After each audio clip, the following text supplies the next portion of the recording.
Dear students, welcome to iMath YouTube channel. நம்மளுடைய சேனலை நீங்கள் சப்ஸ்கிரைப் பண்ணாமல் இருந்தால் ஃபஸ்ட்டு சப்ஸ்கிரைப் பண்ணிவிடுங்க. இன்று நடந்து முடிஞ்ச அரையாண்டு தேர்வு ஆஃப் இயர்லி எக்ஸாமோட ஒரிஜினல் கொஷின் பேப்பர் தான் பார்த்துட்ருக்கீங்க. ஸோ இந்த ஒரிஜினல் கொஷின் பேப்பரோட 1 மார்க் ஆன்சர்ஸ் கேஸ் பார்த்துருவோம். நீங்கள் எத்தனை 1 மார்க் கரெக்டாக பண்ணீங்க அப்படின்றத கமெண்ட் செக்ஷனில் மென்ஷன் பண்ணுங்கள். ஓவரால் கொஷின் பேப்பர் எப்படி இருந்தது, ஈஸியாக இருந்ததா, டஃப்பாக இருந்ததா, நீங்கள் எவ்வளோ மார்க் எடுப்பீங்க அப்படின்றத கமெண்ட் செக்ஷனில் மென்ஷன் பண்ணுங்கள்.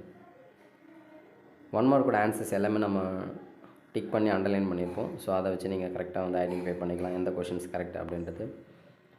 கமெண்ட் செக்ஷனில் மென்ஷன் பண்ணுங்கள் 1 மார்க் எல்லாமே கரெக்டாக அப்படின்றது. இந்த கொஷின் பேப்பர் பிடிஎஃப் லிங்க் டிஸ்கிரிப்ஷனில் கொடுக்குறேன், வேணுன்றவங்க டவுன்லோட் பண்ணிக்கோங்க.